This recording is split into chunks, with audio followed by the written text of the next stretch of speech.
دو الفاظ قرآن مجید میں بھی استعمال ہوئے، حدیث پاک میں بھی، ان کے معنی بہت ملتے جلتے ہیں۔ ایک کا ہے توبہ اور ایک ہے استغفار، اسی لیے ایک کی جگہ دوسرا لفظ استعمال کر لیا جاتا ہے، مگر ان میں بہت باریک فرق ہے۔ علماء نے لکھا ہے توبہ کہتے ہیں عزم جازم، آئندہ گناہ نہ کرنے کا ارادہ کرنا، اس کو توبہ کہتے ہیں کہ پیچھے کے گناہ چھوڑ دیے اور آئندہ گناہ نہ کرنے کا دل میں مصمم ارادہ کر لیا، تو یہ گویا انسان کی توبہ ہے، عزم نو ہے کہ میں نے گناہ نہیں کرنا، یہ توبہ کہلاتی ہے۔ اور استغفار کہتے ہیں کہ جو کچھ انسان غلطی کوتاہی کر چکا اس کے اوپر دل کے اندر نادم ہو، شرمندہ ہو، اس کو استغفار کہتے ہیں۔ تو دل کے اندر افسوس کرنا کہ میں نے گناہ کیوں کر لیا، مجھے نہیں کرنا چاہیے تھا، مجھ سے بڑا بلنڈر کمٹ ہو گیا، مجھے آئندہ ایسا نہیں کرنا۔ جب یہ کہنا کہ مجھ سے ایسا گناہ کیوں ہو گیا، اس کو کہتے ہیں استغفار، اور آئندہ اس گناہ کو نہیں کرنا، اس کو کہتے ہیں توبہ۔ لہذا توبہ اور استغفار ان کے معنی بہت ملتے جلتے ہیں۔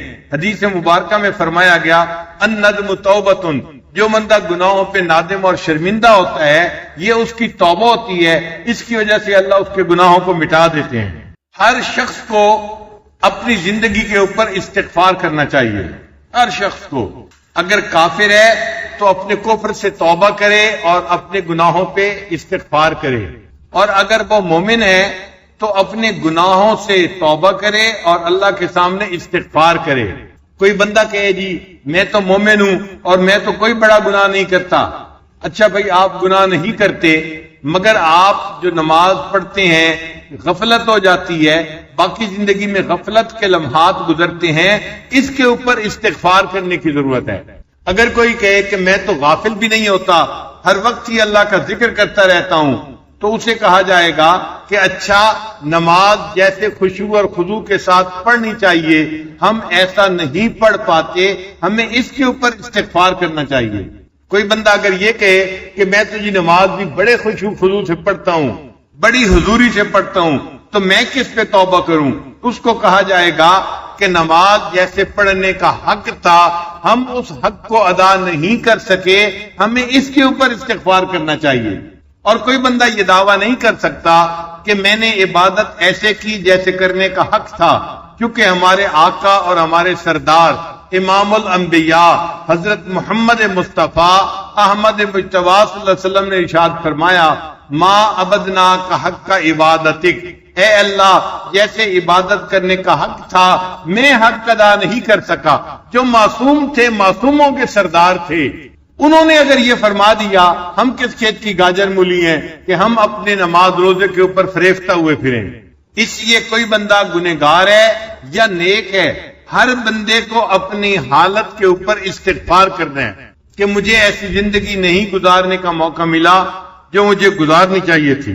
اسی لیے اللہ تعالیٰ نے استغفار کا حکم عوام الناس کو بھی دیا اور انبیاء کرام کو بھی دیا، حالانکہ انبیاء کرام معصوم ہوتے ہیں، ان سے کوئی گناہ کا کام سرزد ہو ہی نہیں سکتا۔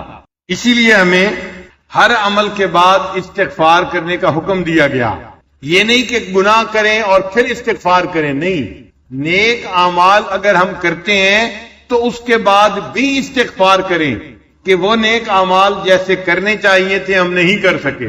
اب آپ غور کریں، انسان وضو کرتا ہے اس کے گناہ معاف ہوتے ہیں، حدیث مبارکہ میں ہے وہ اپنا چہرہ دھوتا ہے، جو گناہ آنکھوں سے کیے تھے وہ معاف ہو گئے، کلی کرتا ہے زبان سے کیے گناہ معاف، کانوں میں مسا کرتا ہے تو کانوں کے گناہ معاف، ہاتھوں کے گناہ معاف، پاؤں کے گناہ معاف۔ بندہ وضو کرتا ہے اس کے جسم سے گناہ جھڑ جاتے ہیں، اتنا نیک کام ہے، عبادت ہے، لیکن وضو کرنے کے بعد پھر دعا مانگنے کا حکم دیا، اشہد ان لا الہ الا انت استغفرک واتوب الیک۔ بھئی یہ استغفار کیوں ہو رہا ہے؟ یہ بندہ کوئی گناہ کر کے تو نہیں فارغ ہوا، بھئی وضو جیسے کرنا تھا یکسوئی کے ساتھ، حضوری کے ساتھ، وہ بھی نہیں کر سکے، اس کے اوپر بھی ہم استغفار کر رہے ہیں۔ پھر اس کے بعد انسان وضو کر کے نماز پڑھتا ہے تو نماز تو عبادت ہے، انسان کے گناہ دھو دیتی ہے۔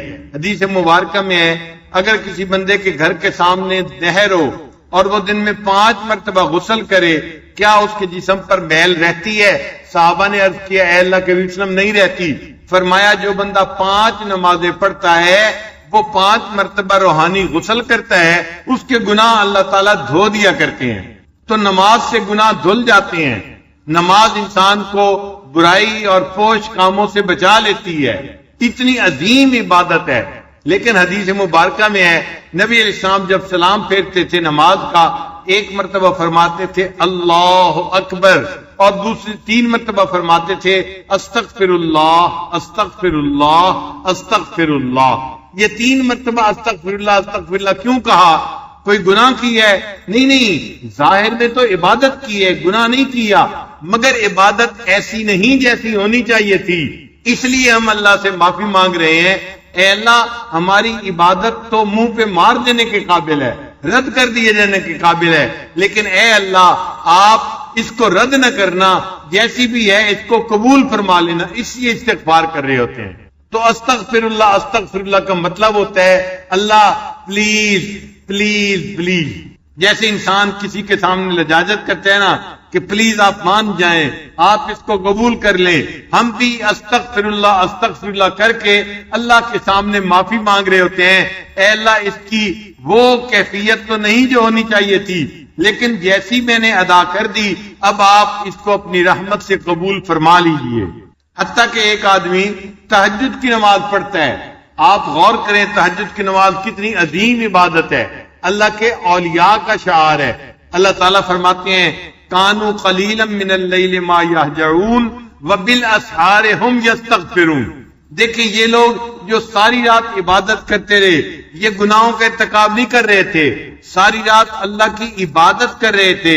عبادت کرنے کے بعد جب سحری کا وقت آیا، اس وقت یہ اللہ سے استغفار کر رہے ہیں اے اللہ ہمیں جیسی یکسوئی سے عبادت کرنی تھی ہم اس عبادت کو نہیں کر سکے، ہماری عبادت کو رد نہ کرنا، اس کو قبول فرما لینا۔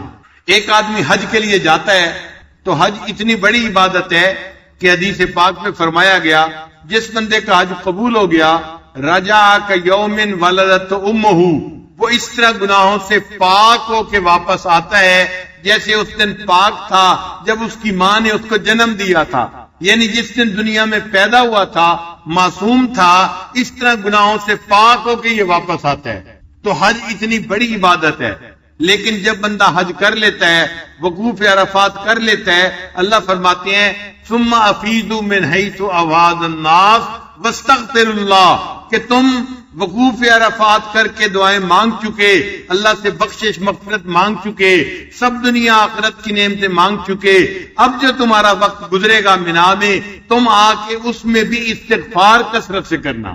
اللہ کے پیارے حبیب صلی اللہ علیہ وسلم کو زندگی کے آخری حصے میں اللہ تعالیٰ نے استغفار کی کثرت کا حکم فرمایا، ارشاد فرمایا کہ فسبح بحمد ربک واستغفرہ انہ کان توابا۔ اب وہ اللہ کے محبوب صلی اللہ علیہ وسلم جو معصوم تھے، جنہوں نے حق ادا کر دیا تھا زندگی گزارنے کا، صحابہ سے پوچھا تھا حجۃ الوداع کے موقع پہ کیا میں نے اللہ کا پیغام پہنچا دیا؟ صحابہ نے 1,24,000 نے مل کر کہا تھا، ہم زبان ہو کے کہا تھا اے اللہ کے حبیب صلی اللہ علیہ وسلم ادیت الامانہ، آپ نے امانت کو پہنچا دیا، نصح الامہ، امت کو آپ نے نصیحت کر دی۔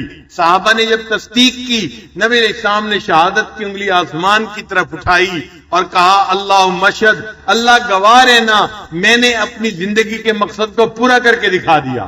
تو جنہوں نے زندگی کے مقصد کو پورا کر کے دکھا دیا، اللہ ان کو بھی فرما رہے ہیں آپ اللہ کی تسبیح بیان کیجئے اور استغفار کیجئے، اللہ تعالیٰ توبہ کو قبول کرنے والا ہے۔ تو نتیجہ یہ نکلا ہر بندہ نیک ہو یا بد ہو، گناہگار ہو یا نیکوکار ہو، ہر بندے کو استغفار کرنا ہے تاکہ اللہ تعالیٰ اس کے کیے ہوئے عملوں کو قبول فرما لے۔ حضرت علی رضی اللہ عنہ عجیب انداز سے اللہ کے سامنے استغفار کرتے تھے، فرمایا کرتے تھے یا حی یا قیوم یا رحمان یا رحیم، یہ اللہ تعالیٰ کے نام پکارتے تھے دعا سے پہلے۔ اللہ فرماتے ہیں وَلِلَّهِ الْأَسْمَاءُ الْحُسْنَى فَادْعُوهُ بِهَا، اللہ تعالیٰ کے پیارے پیارے نام ہیں، ان ناموں سے اپنے اللہ کو پکارو۔ چنانچہ وہ اللہ کو اس کے پیارے ناموں سے پکارتے تھے، یا حی یا قیوم یا رحمان یا رحیم، اغفر لی الذنوب التی تحل النقم، اے اللہ میرے ان گناہوں کو معاف کر دے جو میرے اوپر ذلت کو حلال کر دیتے ہیں۔ اغفر لی الذنوب التی تغیر النعم، اے اللہ میرے ان گناہوں کو معاف کر دے جو میرے اوپر آنے والی نعمتوں کو بند کروا دیتے ہیں۔ اغفر لی الذنوب التی تورث الندم، اے اللہ میرے ان گناہوں کو بھی معاف فرما دے جن کی وجہ سے انسان کو ندامت اٹھانی پڑتی ہے۔ اغفر لی الذنوب التی تحبس القسم، اے اللہ میرے ان گناہوں کو بھی معاف فرما دے جس کی وجہ سے تیری رحمتیں بندوں پر تقسیم کرنی بند کر دی جاتی ہیں۔ اغفر لی الذنوب، اللہ میرے ان گناہوں کو بھی معاف کر دے الذی تنزل البلاء، کہ جس کی وجہ سے بلائیں نازل کر دی جاتی ہیں۔ اغفر لی الذنوب، اللہ میرے ان گناہوں کو بھی معاف کر دے التی تحتک العصم، کہ جس کی وجہ سے انسان کے اوپر سے عصمت کو اٹھا لیا جاتا ہے اور انسان گناہوں کا ارتکاب کرتا ہے۔ اغفر لی الذنوب، میرے ان گناہوں کو معاف کر دے توجل الفنا، جو فنا کو جلدی لے آتی ہے۔ اغفر لی الذنوب تزید الاعداء، میرے ان گناہوں کو بھی معاف کر دے جن کی وجہ سے انسان کے دشمنوں کو بڑھا دیا جاتا ہے۔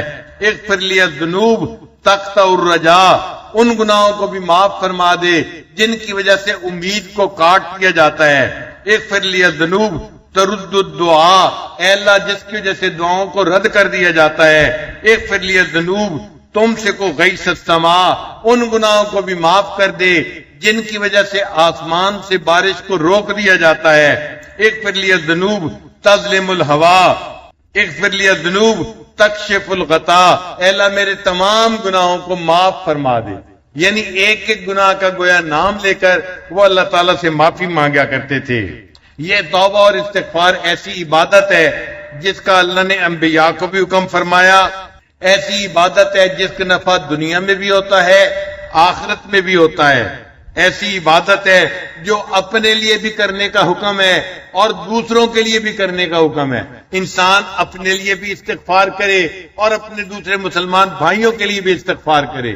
ہم بھی استغفار کرتے ہیں اپنے لیے اور اللہ کے فرشتے بھی ایمان والوں کے لیے استغفار کرتے ہیں۔ یہ ایسی عبادت ہے، ہمیں اس عبادت کو کثرت کے ساتھ کرنا چاہیے۔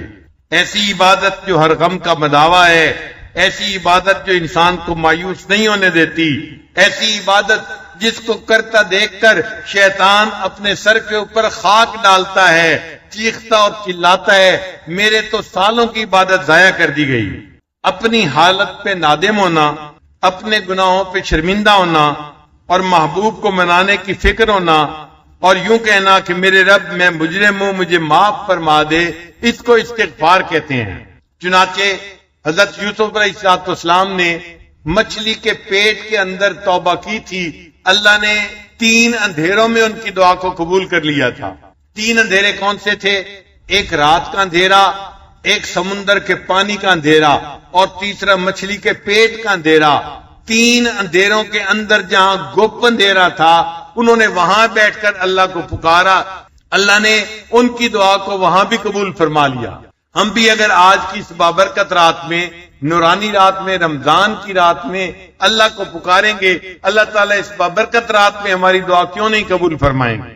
قرآن مجید میں ہے اذ نادا فی الظلمات، جب انہوں نے اندھیروں کے اندر اپنے رب کو پکارا اور یوں کہا لا الہ الا انت سبحانک انی کنت من الظالمین، اے اللہ آپ پاک ہیں اور اے اللہ میں گناہگار ہوں، میرے گناہوں کو معاف فرما دے۔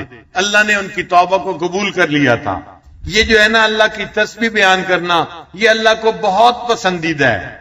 تسبیح پڑھنے کی وجہ سے اللہ نے ان کو مچھلی کے پیٹ سے نکال دیا تھا۔ اللہ تعالیٰ قرآن مجید میں فرماتے ہیں فلولا انہ کان من المسبحین، کہ اگر یوسف علیہ السلام اللہ کی تسبیح نہ پڑھتے للبث فی بطنہ الی یوم یبعثون، وہ قیامت تک مچھلی کے پیٹ کے اندر رہتے۔ انہوں نے اللہ کی تسبیح بیان کی، اللہ نے مچھلی کے پیٹ سے نکال دیا۔ اگر یونس علیہ السلام نے مچھلی کے پیٹ میں اللہ کی تسبیح بیان کی تھی، اللہ نے ان کو مچھلی کے پیٹ سے نکال دیا تھا۔ ہم بھی گناہوں کی مچھلی کے پیٹ میں گھسے ہوئے ہیں، ہم باہر نہیں نکل پا رہے۔ آج کی اس رات میں ہم اللہ کی تسبیح بیان کریں گے اور اللہ کو پکاریں گے، اللہ تعالیٰ گناہوں کی مچھلی کے پیٹ سے ہمیں بھی نجات عطا فرما دیں گے۔ دنیا کا گھر بنانے کے لیے لوگ کتنی مشقتیں اٹھاتے ہیں، کبھی بینکوں سے قرضہ، کبھی لوگوں سے قرضہ، کبھی بزنس والوں سے قرضہ، یوں پیسہ اکٹھا کر کر کے اپنے گھر بناتے ہیں، اور جب گھر بنتا ہے تو کھڑے ہو کے بنواتے ہیں کہ بنانے والے چیزوں کی پرپورشن میں کوئی کمی بیشی نہ کر دیں۔ بعض لوگ تو کہتے ہیں ہم نے تو جی مکئی کی چھلی کھا کے گھر بنوایا۔ مکئی کی چھلی کھا کے گھر بنانے کا کیا مطلب؟ کھانا کھانے کی فرصت نہیں ملتی، بس وہ چھلی منگا لی اور وہیں بیٹھے بیٹھے اس کو کھا لیا، اور اس طرح وہ مجاہدے سے اپنا گھر بنواتے ہیں۔ اگر اتنی مشقتیں اٹھا کے دنیا کا فانی گھر انسان بنواتا ہے، اگر کوئی بندہ چاہے اللہ میرا جنت میں گھر بنا دے، اس کو اس کے لیے کتنی محنت کرنے کی ضرورت ہے؟ کیا ہم آخرت کا گھر بنانے کے لیے اللہ کے سامنے دو آنسو نہیں بہا سکتے؟ اللہ تعالیٰ کی منت سماجت کیوں نہیں کر سکتے کہ اللہ آج کی رات میں ہمارے لیے جنت میں گھر بنانے کا فیصلہ فرما دے؟ استغفار شیطان کی کمر کو توڑ دیتا ہے اور شیطان خائب و خاسر ہو جاتا ہے، اور اللہ تعالیٰ بندے کی مراد کو پورا کر دیتے ہیں۔ حسن رضی اللہ تعالیٰ عنہ کے پاس ایک بندہ آیا، کہنے لگا حضرت بڑا گنہگار ہوں، کوئی عمل بتا دیں۔ فرمایا استغفار کرو۔ پھر تھوڑی دیر بعد اور بندہ آ گیا، حضرت بڑے دنوں سے بارش نہیں ہوئی، کوئی عمل بتا دیں۔ فرمایا بھائی استغفار کرو۔ ایک بندہ آیا، حضرت میرے پاس مال پیسے کی کمی ہے، تنگی میں گزارا ہو رہا ہے، کوئی عمل بتا دیں اللہ مال میں برکت ڈال دے، زیادہ مال عطا فرما دے۔ فرمانے لگے بھائی استغفار کرو۔ ایک بندہ آیا، حضرت میری اولاد نرینہ نہیں ہے، دعا کریں اللہ مجھے بیٹا عطا فرمائے۔ حضرت نے فرمایا بھائی استغفار کرو۔ پھر ایک بندہ آیا، حضرت میرا باغ ہے، دعا کرو اس کا پھل اچھا ہو جائے۔ فرمایا بھائی استغفار کرو۔ ایک بندہ آیا، میری زمین ہے کھیتی میں، زمین میں پانی نکل آئے، فرمایا بھی اس کے لیے استغفار کرو۔ اب جو بندہ پاس بیٹھا ہوا تھا وہ حیران ہوا، اتنے لوگ مختلف مسائل لے کے آئے اور حضرت نے سب کو ایک ہی کام کرنے کا حکم دیا۔ اس نے پوچھا کہ حضرت آپ کو یہ نسخہ کہاں سے مل گیا؟ جو آ رہا ہے آپ اس کو استغفار کا حکم دے رہے ہیں۔ حسن اللہ عنہ نے فرمایا کہ یہ نسخہ میں اپنی طرف سے نہیں بتا رہا، میرے کریم پروردگار نے قرآن مجید میں اس کو بتایا ہے۔ پھر انہوں نے قرآن مجید کی آیت پڑھی، فَقُلْ تَغْفِرُوا رَبَّكُمْ إِنَّهُ كَانَ غَفَّارًا۔ اب غفارہ میں اللہ تعالیٰ بندے کے گناہوں کو معاف کر دیتے ہیں۔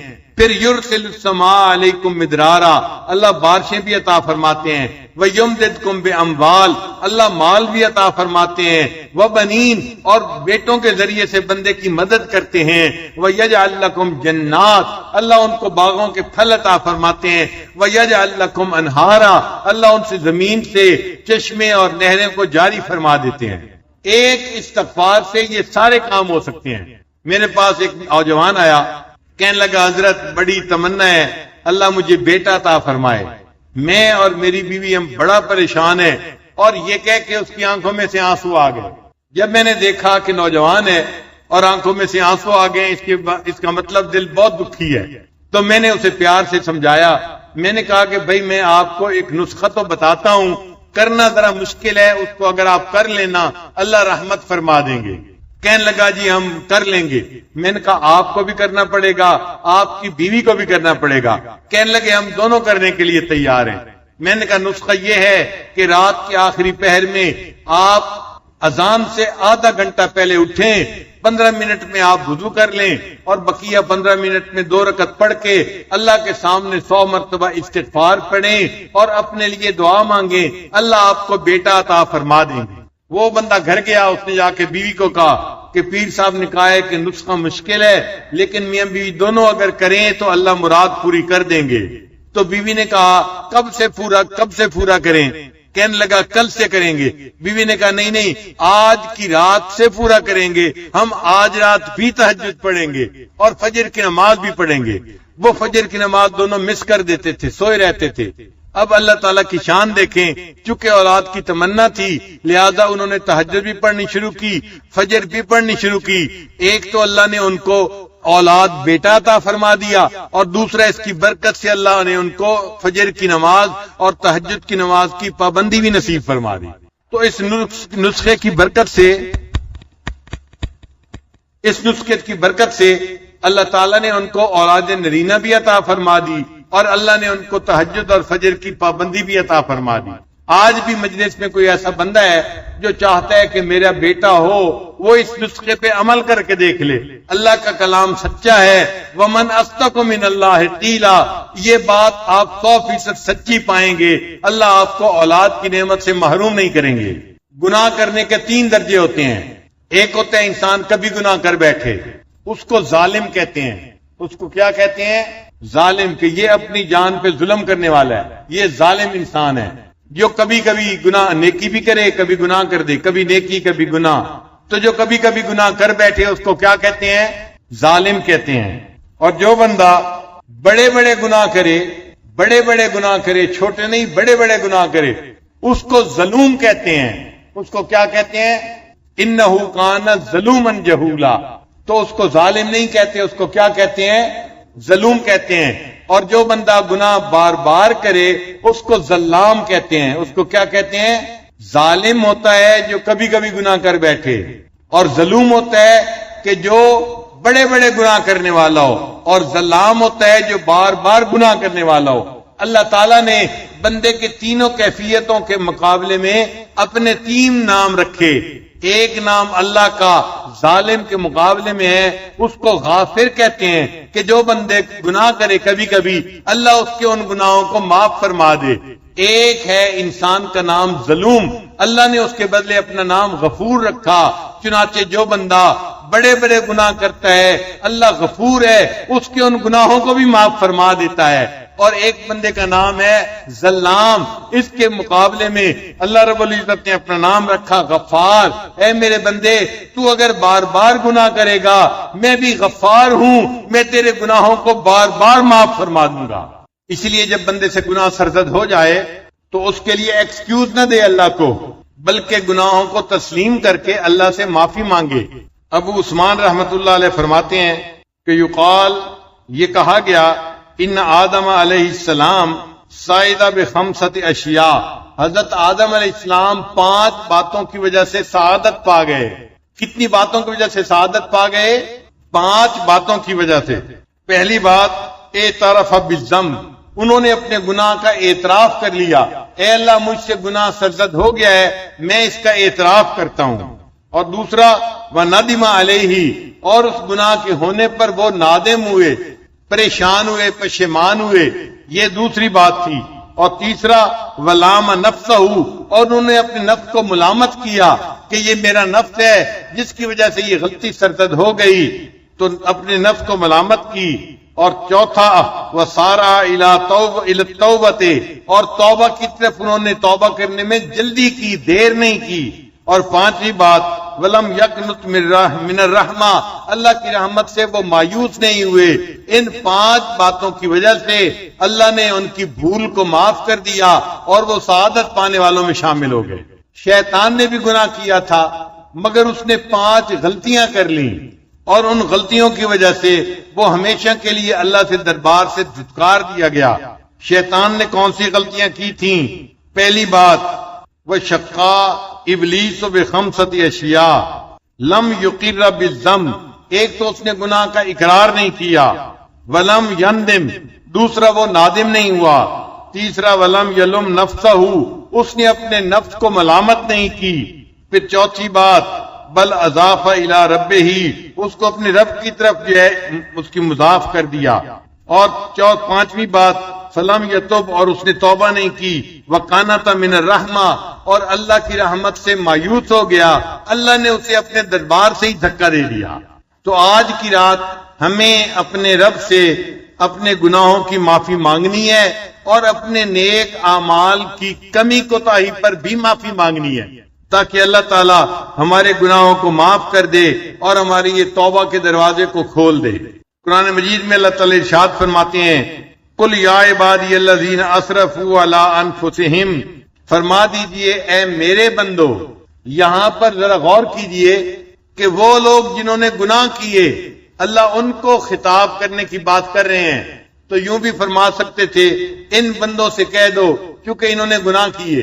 ہم نے دنیا میں دیکھا ہے، باپ اگر بیٹے سے کسی غلطی کی وجہ سے ناراض ہو تو بیوی کو کہتا ہے اسے کہو سیدھا ہو جائے، اسے کہو سیدھا ہو جائے۔ دیکھا ہے بات کا انداز، بات میں اجنبیت ہوتی ہے، جیسے تعلق ہی کوئی نہیں ہے، اسے کو سیدھا ہو جائے ورنہ میں اسے گھر سے نکال دوں گا۔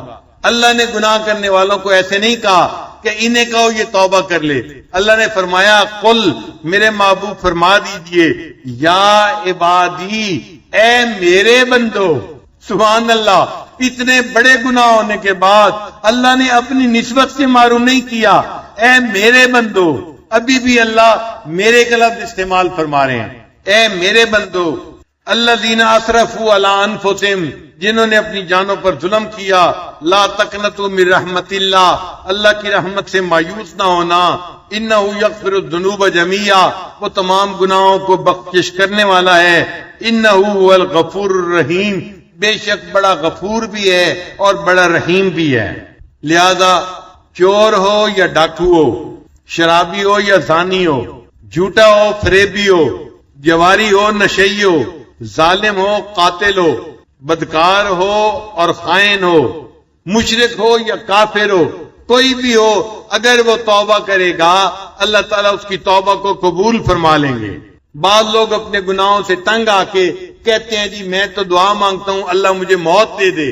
حدیث پاک میں ہے تم اللہ سے موت نہ مانگو، لا یتمنی احدکم الموت، تم میں سے کوئی بندہ اپنے موت کی تمنا نہ کرے، اما محسنا فلعلہ ان یزداد خیرا، اگر وہ نیک ہے ہو سکتا ہے جو زندگی آنے والی ہے اس میں وہ اپنی نیکیوں میں اضافہ کر لے، وَإِمَّا مَسِيًّا، اور اگر وہ گنہگار ہے فَلَعَلَّهُ أَن يَسْتَعْتِبَ، ہو سکتا ہے اللہ اسے توبہ کی توفیق عطا فرمائے اور اللہ اس کے سب گناہوں کو نیکیوں میں تبدیل فرما دے۔ اس لیے موت کی تمنا نہیں کرنی چاہیے بلکہ اللہ سے اپنے گناہوں کی معافی کی تمنا کرنی چاہیے۔ ایک صحابی نے نبی علیہ السلام سے پوچھا، اے اللہ کے حبیب صلی اللہ علیہ وسلم اگر میں گناہ کروں گا تو کیا گناہ لکھا جائے گا؟ نبی علیہ السلام نے فرمایا لکھا جائے گا۔ اے اللہ اگر میں توبہ کروں گا، فرمایا مٹا دیا جائے گا۔ اے اللہ کے حبیب صلی اللہ علیہ وسلم اگر میں پھر گناہ کروں گا، نبی علیہ السلام نے فرمایا پھر لکھا جائے گا۔ اس نے کہا پھر توبہ کروں گا، فرمایا پھر مٹا دیا جائے گا۔ اس نے کہا پھر گناہ کروں گا، فرمایا پھر لکھا جائے گا۔ اس نے کہا کیا پھر توبہ کروں گا تو مٹا دیا جائے گا؟ نبی علیہ السلام نے فرمایا ہاں پھر مٹا دیا جائے گا۔ وَلَا يَمَلُّ اللَّهَ حَتَّى تَمَلُّوا، اللہ اس وقت تک نہیں تھکتا جب تک کہ تم توبہ کرتے کرتے نہیں تھک جاتے۔ جب اللہ معاف کرتے ہوئے نہیں تھکتے، ہم معافی مانگتے ہوئے کیوں اللہ سے تھک جاتے ہیں؟ تو ہمیں چاہیے آج کی رات میں اللہ سے خوب یقین کے ساتھ معافی مانگیں تاکہ اللہ ہمارے قصوروں کو معاف کر دے اور ہمیں اللہ تعالیٰ اپنے معاف کیے ہوئے گنہگار بندوں میں شامل فرما دے۔ قرآن مجید میں ہے فَفِرُّوا إِلَى اللَّهِ، اللہ کی طرف فرار اختیار کرو، دوڑو اللہ کی طرف، ہم اللہ کی طرف بھاگیں آج کی رات میں۔ اے اللہ ہم آپ کی بخشش کی طرف بھاگ کے آ رہے ہیں، ہمیں آپ کی رحمت چاہیے، بخشش چاہیے۔ اے اللہ ہمیں اپنی بخشش اور رحمت سے نواز دیجیے گا۔ ایک شاعر نے عجیب شعر کہا ہے، سنبھل کر یوں تو ہم گزرے کسی کی راہ میں لیکن، سنبھل کر یوں تو ہم گزرے کسی کی راہ میں لیکن، کچھ ایسے بھی مقام آئے کہ گر پڑنا ہی کام آیا، کچھ ایسے بھی مقام آئے کہ گر پڑنا ہی کام آیا۔ بس آج کی رات میں ہم اللہ کی چوکھٹ کے اوپر گر پڑے۔ اے اللہ آج ہم نے آپ کو بنا کے اٹھنا ہے، اتنی بابرکت رات ہے، آپ نے اس رات میں مغفرت نہ کی تو کب مغفرت ہوگی؟ لہذا آج ہم آپ سے مغفرت کا فیصلہ کروا کے ہی واپس جائیں گے۔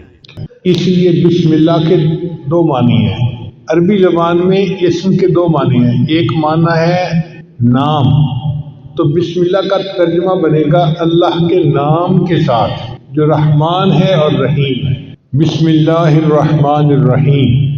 اور ایک اسم کا مطلب عربی زبان میں برکت بھی ہے، تو بسم اللہ کا ترجمہ بنے گا اللہ کی برکت کے ساتھ۔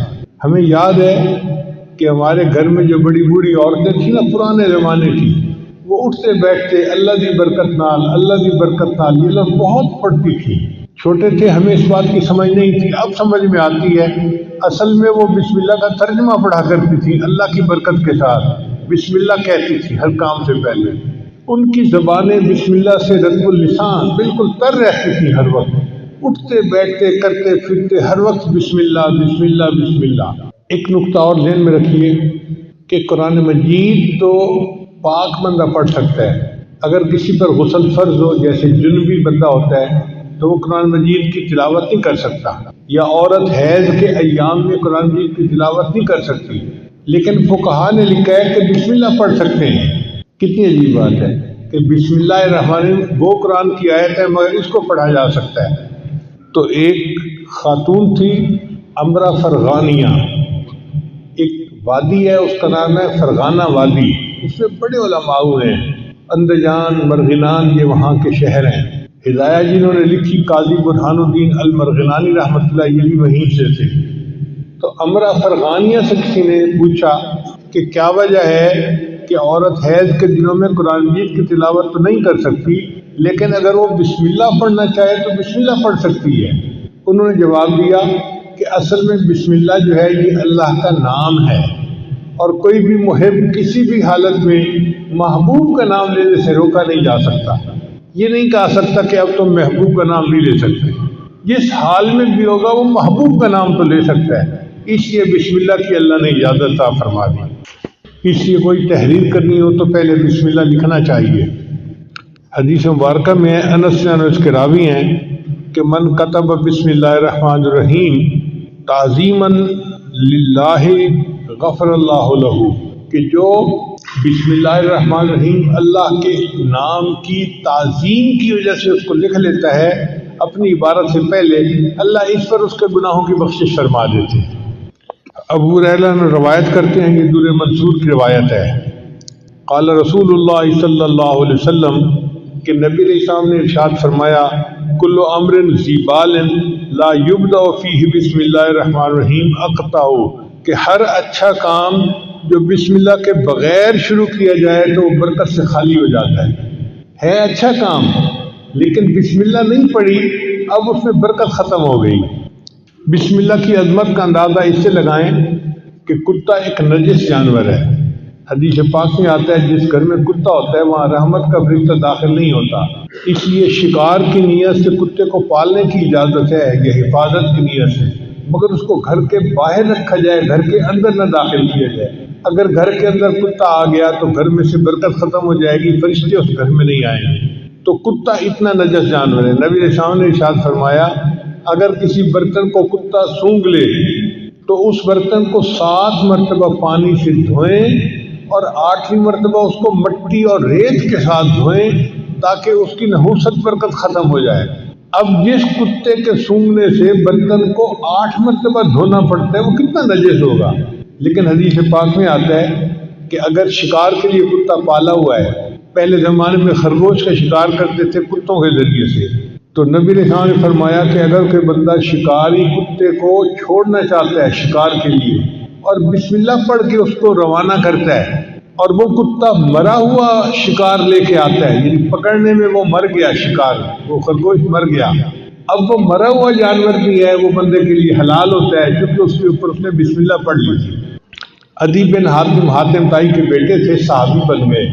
انہوں نے نبی علیہ السلام سے پوچھا اے اللہ کے حبیب صاحب میں کبھی کبھی شکار کرتا ہوں، لیکن میں جب اپنا کتا چھوڑتا ہوں نا شکار کے اوپر تو میں تو بسم اللہ پڑھ لیتا ہوں، مگر اس کے ساتھ جنگلی کتے بھی شامل ہو جاتے ہیں شکار کو پکڑنے میں تو شکار مر جاتا ہے. اب کیا میرے لیے اس شکار کو کھانا جائز ہے؟ تو نبی صلی اللہ علیہ وسلم نے فرمایا نہیں، جائز نہیں، اس لیے کہ ان کتوں کے اوپر بسم اللہ نہیں پڑھی گئی، اس لیے ان کا شکار حلال نہیں. آپ اندازہ لگائیے بسم اللہ کی برکت کا کہ ایک کتے اتنا نجس جانور بسم اللہ پڑھ کے شکار کے لیے چھوڑے تو اس کا مرا ہوا جانور بھی شریعت نے حلال قرار دے. چنانچہ بسم اللہ کی وجہ سے اللہ تعالیٰ بندے کی مشکلات کو ختم کر دیتے ہیں. حضور صلی اللہ علیہ وسلم نے حضرت علی عنہ کو فرمایا الا اعلمک بکلمات اذا وقت فی ورطۃ قلتها، اے علی میں آپ کو کچھ کلمات نہ سکھاؤں کہ جب تم مشکل میں پڑ جاؤ تو ان کلمات کو پڑھ لیا کرو. قال بلا، عرض کیا یہ اللہ کے حبیب صلی آپ مجھے ضرور سکھائیے. تو نبی علیہ السلام نے فرمایا کہ جب تو کسی مشکل میں پڑ جائے فقال بسم اللہ الرحمن الرحیم ولا حول ولا قوت الا باللہ العلی العظیم. جب بھی تو کسی مشکل میں پڑ جائے تو بسم اللہ الرحمن الرحیم پڑھا کر اور لا حول ولا قوت الا باللہ العلی العظیم، ان کلمات کے پڑھنے سے اللہ تیری مشکلات کو دور فرمائیں گے۔ اب یہ عمل کسی ایک عام پیر نے نہیں بتایا، دنیا کے پیروں کے سردار، دنیا کے نبیوں کے سردار حضرت محمد مصطفیٰ احمد مجتبیٰ صلی اللہ علیہ وسلم جو اللہ کے محبوب ہیں، یہ عمل انہوں نے بتایا ہے، تو کتنا سچا اور پکا عمل ہوگا۔ اس لیے ہمیں چاہیے کہ ہم اس عمل کو پلے باندھ لیں، جب کوئی مشکل پیش آئے تو بسم اللہ الرحمن الرحیم ولا حول ولا قوت الا باللہ العلی العظیم یہ پڑھیں گے، اللہ تعالی ہماری مشکلات کو دور کر دیں گے۔ پھر بسم اللہ الرحمن الرحیم کی وجہ سے صرف دنیا کی مشکلات دور نہیں ہوتی، آخرت کی مشکلات بھی دور ہوتی ہیں۔ چنانچہ حضرت عیسیٰ علیہ السلام جب کسی قبر کے پاس سے گزرتے تھے تو ان کو کشفاً پتہ چل جاتا تھا کہ قبر میں کیا ہو رہا ہے۔ وہ ایک مرتبہ ایک قبر کے قریب سے گزرے تو انہوں نے دیکھا کہ قبر میں بندے کو عذاب ہو رہا ہے۔ جب واپس ہوئے تو انہوں نے دیکھا کہ قبر تو جنت کا باغ بنی ہوئی ہے، تو بڑے حیران ہوئے۔ انہوں نے دعا مانگی، یا اللہ پہلے میں نے دیکھا تھا تو یہ جہنم کا گڑھا تھا، اب میں دیکھ رہا ہوں تو یہ جنت کا باغ ہے، یہ معاملہ کیا ہے، میرے اوپر کھول دیجیے۔ تو اللہ تعالیٰ نے فرمایا، میرے پیارے عیسیٰ علیہ السلام، ایک بندے کی قبر ہے جو بڑا گناہگار تھا، جب وہ فوت ہوا اس کی بیوی حاملہ تھی اس وقت، تو چونکہ وہ گناہگار تھا اس کو ہم نے قبر کا عذاب دے دیا۔ اب اس کی بیوی کے ہاں بیٹا پیدا ہوا، بیٹا تھوڑا بڑا ہوا تو ماں اس کو پڑھانے کے لیے مدرسے لے گئی اور قاری صاحب کو کہا کہ میرے بچے کو قرآن پڑھاؤ۔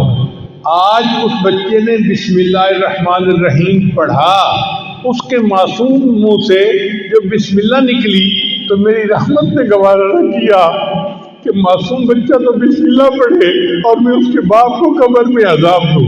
میں نے اس کے باپ کو جنت کا باغ بنا دیا۔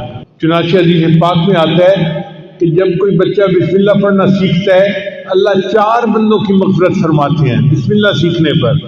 ایک بچے کی مغفرت ہو جاتی ہے، ایک پڑھانے والے کی مغفرت ہو جاتی ہے، اور ایک بچے کے ماں باپ، ان دونوں کی مغفرت ہو جاتی ہے۔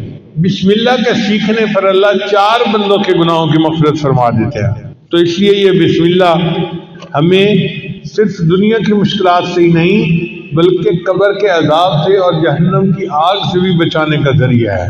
چنانچہ علماء نے لکھا ہے کہ بسم اللہ جو ہے نا، یہ اسم اعظم ہے۔ حدیث پاک میں آتا ہے کہ جب کوئی دعا کی جائے اسم اعظم کے ساتھ تو اللہ تعالیٰ اس دعا کو قبول فرما لیتے ہیں۔ اب اسم اعظم کون سا ہے یہ کسی کو نہیں پتا، اللہ نے اس کو چھپا لیا، مگر امام اعظم ابو حنیفہ رحمۃ اللہ فرمایا کرتے تھے کہ اللہ تعالیٰ کا جو اسم ذات ہے نا اللہ، یہ اسم اعظم ہے۔ تو کسی نے پوچھا جی کہ آپ کے پاس دلیل کیا ہے اسم اعظم؟ تو انہوں نے فرمایا اس لیے کہ اللہ تعالیٰ نے اپنی کتاب میں سب سے پہلے جو نام نازل کیا وہ اللہ کا نام تھا۔ آپ دیکھیں اعوذ باللہ پڑھے تو پہلا نام کون سا آتا ہے، باقی صفاتی نام بعد میں، اور ذاتی نام اعوذ باللہ من الشیطان الرجیم بسم اللہ الرحمن الرحیم، تو اللہ کا نام سب سے پہلے۔ ان کا چونکہ اللہ کا نام سب سے پہلے پڑھا جاتا ہے اس لیے یہ اسم اعظم ہے۔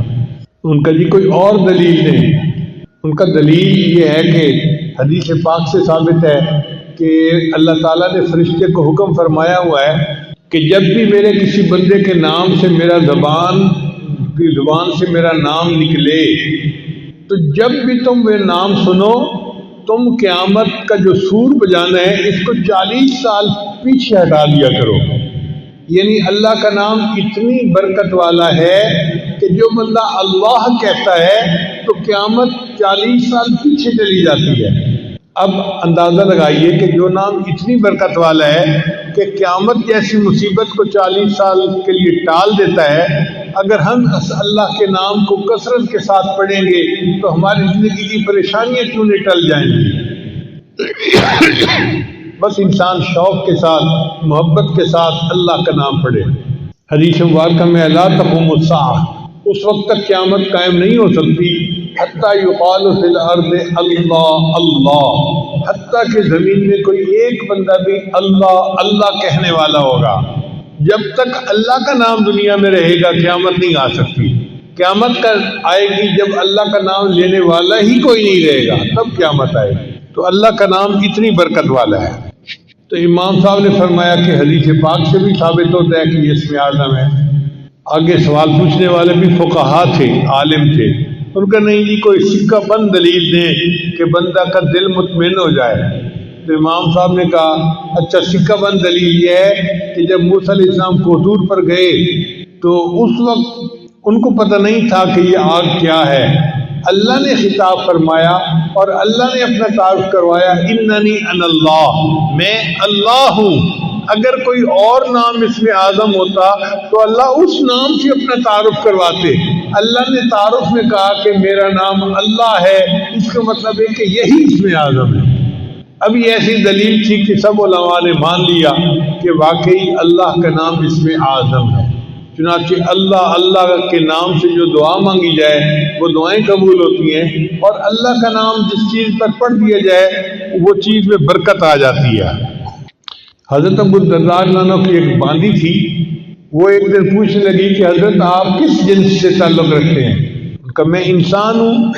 کہنے لگی نہیں مجھے نہیں لگتا کہ آپ انسان ہیں، آپ کوئی اور ہیں۔ ان کا نہیں میں انسان ہوں، تمہارے جیسا انسان ہی ہوں۔ اس نے کہا اس لیے کہ میں 40 دن سے آپ کے کھانے میں زہر ملا کے آپ کو کھلا رہی ہوں اور آپ پہ کوئی اثر نہیں ہوتا، آپ انسان نہیں ہیں۔ ان کا نہیں میں انسان ہوں، لیکن میری عادت ہے کہ میں نبی علیہ السلام کی بتائی دعا پڑھ لیتا ہوں، بسم اللہ الذی لا یضر مع اسمہ شیء فی الارض ولا فی السماء وهو السمیع العلیم۔ اس کی برکت سے اللہ مجھے کھانے کی نقصان دہ چیزوں سے محفوظ فرما لے۔ اور یہی واقعہ خالد بن ولید عنہ کے ساتھ پیش آیا کہ ایک مرتبہ دشمن نے اپنا ایک نمائندہ بھیجا جس کے پاس زہر کی ایک بوتل تھی، چھوٹی سی شیشی تھی۔ اس نے کہا جناب آپ ہمارا مقابلہ کر ہی نہیں سکتے، اس لیے کہ یہ ایک زہر ہے، اس کا ایک قطرہ بھی اگر کوئی بندہ پی لے تو وہ بچ نہیں سکتا، اور ہم نے اپنی تلواروں کی دھار پر یہ زہر لگائی ہوئی ہے، اس لیے اگر اس کا چھوٹا سا کٹ بھی کہیں لگ جائے تو وہ بندہ کٹ کی وجہ سے نہیں زہر کی وجہ سے مر جاتا ہے، آپ ہمارا مقابلہ کر ہی نہیں سکتے۔ جب اس نے یہ بات کہی تو خالد بن ولید عنہ نے فرمایا اچھا یہ زہر کی شیشی مجھے دکھاؤ۔ وہ ہاتھ میں لی اور آپ نے پڑھا بسم اللہ الذی لا یضر مع اسمہ شیء فی الارض ولا فی السماء، اور پوری زہر کی بوتل آپ نے پی لی اور اللہ نے ان کو محفوظ رکھا۔ یعنی جس نام کی برکت سے زہر کے اثرات بھی بندے کو نقصان نہیں دے سکتے تو باقی چیزیں کیا نقصان دیں گی۔ اس لیے ہمیں چاہیے کوئی چیز پینی ہو یا کھانی ہو تو بسم اللہ اس سے پہلے ضرور پڑھا کریں تاکہ اس چیز کے نقصان سے اللہ ہماری حفاظت فرمائے۔ چنانچہ عثمان ابن عفان نام سے روایت ہے کہ نبی علیہ السلام نے فرمایا کہ بسم اللہ الرحمن الرحیم میں جو نام ہے یہ اسم اعظم ہے۔ ان کا اللہ کے بھی یہ اسم اعظم ہے؟ فرمایا ہاں، اس میں اور اسم اعظم میں ایسا تعلق ہے جیسے آنکھ کی سفیدی اور آنکھ کی سیاہی کے اندر ہوتا ہے۔ اب آنکھ کی سفیدی اور آنکھ کی سیاہی آپس میں ملی ہوئی ہیں، آپ اپنی آنکھ میں دیکھیں سیاہی اور سفیدی ملی ہوئی ہے، تو اس کا مطلب یہ کہ نبی علیہ السلام نے ڈائریکٹ نہیں بتایا چونکہ اللہ تعالیٰ راز رکھنا چاہتے تھے، لیکن ہنٹ دے دیا کہ بسم اللہ اور اسم اعظم میں بہت قرب ہے۔ تو بہرحال اللہ کا نام اسم اعظم ہے۔ چنانچہ علامہ کلوبی رحمۃ اللہ نے لکھا ہے کہ ایک عورت تھی اور اس کا خاوند جو تھا وہ بہت زیادہ کرخت مزاج کا تھا۔ وہ موقع ڈھونڈتا تھا کہ میں کسی طرح اپنی بیوی کو ذلیل و رسوا کروں، پریشان کروں، ڈانٹ ڈپٹ کروں، مار پیٹ کروں۔ ایک مرتبہ اس کے پاس کچھ پیسے تھے، اس نے وہ تھیلی اپنی بیوی کو پکڑا دی اور کہا کہ ان کو محفوظ رکھ دینا۔ اس عورت کی عادت تھی کہ جو کام کرتی تھی وہ بسم اللہ پڑھ کے کرتی تھی، ہر کام سے پہلے بسم اللہ پڑھتی تھی۔ چنانچہ اس نے بسم اللہ پڑھا اور الماری کے اندر وہ تھیلی رکھ دی۔ اب بیچاری کو کیا پتا تھا کہ میرے خامن کی نیت کیا ہے۔ خامن نے جب دیکھا کہ عورت دوسرے کمرے میں ہے، اس نے وہ تھیلی اٹھائی اور اس کے جو پیسے تھے وہ کوئن تھے، اس نے وہ ایک کنواں تھا گھر کے اندر، اس کنویں کے اندر پھینک دیے اور خالی تھیلی اس نے واپس رکھ دی۔ اس کا مطلب یہ تھا کہ اب میں اس کو کہوں گا میرے پیسے واپس لاؤ، یہ کہے گی پیسے نہیں تو پھر مجھے موقع مل جائے گا، میں پھر ڈانٹ ڈپٹ کروں گا، اس کو ذلیل رسوا کروں گا۔ عورت بیچاری کو کیا پتا تھا، اب 2-3 دن کے بعد خاوند نے اس کو بلایا اور کہا دیکھو میں نے تمہیں جو پیسے دیے تھے نا، مجھے ضرورت ہے، پیسے واپس لاؤ۔ چنانچہ وہ عورت گئی، اس نے جا کر بسم اللہ پڑھ کے الماری کا دروازہ کھولا۔ کہتے ہیں کہ جب اس نے الماری کا دروازہ کھولا، اللہ تعالیٰ نے جبریل علیہ السلام کو حکم دیا کہ میری اس بندی نے بسم اللہ پڑھا ہے، آپ جائیں اور کنویں سے وہ سارے پیسے نکال کے اس کی تھیلی میں واپس کر دیں۔ تو جب اس نے دیکھا تو تھیلی میں پیسے تھے، اس نے لا کر اپنے خامد کو دے دیے۔ اس واقعے کے بعد خامد جو اس کے ساتھ بغض رکھتا تھا وہ ختم ہو گیا، بلکہ خامد جو تھا وہ نیکی کی زندگی اختیار کر گیا۔ اللہ تعالیٰ نے بسم اللہ کی برکت سے اس کو خامد کی پریشانی سے بھی محفوظ فرما لیا۔ بسم اللہ میں ہر درد کے لیے شفا موجود ہے۔ چنانچہ قیصر روم نے حضرت عمر رضی اللہ عنہ کو خط لکھا۔ اس وقت تو مسلمان بہت زیادہ سویلائز اور بڑی پاور سمجھے جاتے تھے، تو قیصر روم نے خط لکھا عمر رضی اللہ عنہ کو کہ مجھے سر میں ہر وقت درد رہتا ہے، جیسے شیٹی کا پین ہوتا ہے نا، آدھے سر میں درد ہوتی ہے، اس کے سر میں ہر وقت درد رہتا تھا۔ اس نے کہا کہ اگر آپ کے پاس کوئی اس کا علاج ہو تو مجھے بھیج دیجیے۔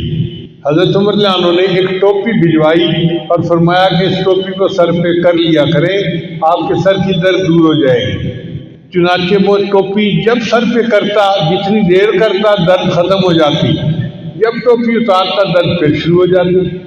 اب ایک دن اس نے سوچا کہ اس ٹوپی میں کیا مقناطیسیت ہے، چنانچہ اس نے ٹوپی کو اتار کے دیکھا تو اس کے اندر کی طرف حضرت عمر رضی اللہ عنہ نے بسم اللہ الرحمن الرحیم لکھا ہوا تھا۔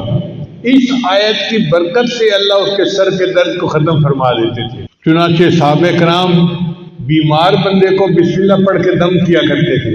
حدیث پاک میں آتا ہے کہ جبریل علیہ السلام، عائشہ رضی اللہ عنہا روایت کرتی ہیں کہ جبریل علیہ السلام کئی مرتبہ آتے اور نبی علیہ السلام بیمار ہوتے تو جبریل علیہ السلام بسم اللہ پڑھ کے اپنے محبوب صلی اللہ علیہ وسلم کو دم کیا کرتے تھے۔ یہ ایک ایسا عظیم عمل ہے کہ جو ہماری سب بیماریوں، سب دردوں، سب مصیبتوں کے لیے تریاک ہے۔ حضرت عثمان بن ابی العاص نے نبی علیہ السلام سے شکایت کی، اے اللہ کے حبیب صلی اللہ علیہ وسلم، میں جب سے مسلمان ہوا ہوں تو میرے جسم میں دردیں رہتی ہیں، ادھر درد ادھر درد۔ تو نبی علیہ السلام نے فرمایا تمہیں جس جگہ پہ درد ہو تم ہاتھ رکھ کر اس کے یعنی جگہ پر ہاتھ رکھ کے بسم اللہ پڑھ لیا کرو، اللہ تمہارے درد کو ختم کر دے گا۔ چنانچہ جب ان کو درد محسوس ہوتی تھی وہ درد کی جگہ پر ہاتھ رکھتے تھے اور بسم اللہ الرحمن الرحیم پڑھ لیتے تھے۔ اس کی برکت سے اللہ نے ان کے درد کو ختم فرما دیا تھا۔ عبداللہ ابن عباس انہوں نے نبی علیہ السلام سے پوچھا، اے اللہ کے حبیب صلی اللہ علیہ وسلم، ہمیں بخار کا دم اور بیماری کا دم بتا دیا کریں، ہمیں کوئی بخار کا دم بتا دیں، بیماری کا دم بتا دیں۔ تو نبی علیہ السلام نے فرمایا کہ جب کوئی بندہ بیمار ہو تو تم اس پر پڑھا کرو بسم اللہ الکبیر اعوذ باللہ العظیم من کل عرق نار ومن شر حر النار اخرجہ الترمذی۔ یہ ترمذی شریف کی روایت ہے۔ تو نبی علیہ السلام نے ان کو بخار کا یہ دم سکھایا۔ اس کا مطلب یہ کہ بسم اللہ کی برکت سے اللہ تعالیٰ واقعی بندے کی بیماری کو ختم فرما دیتے ہیں۔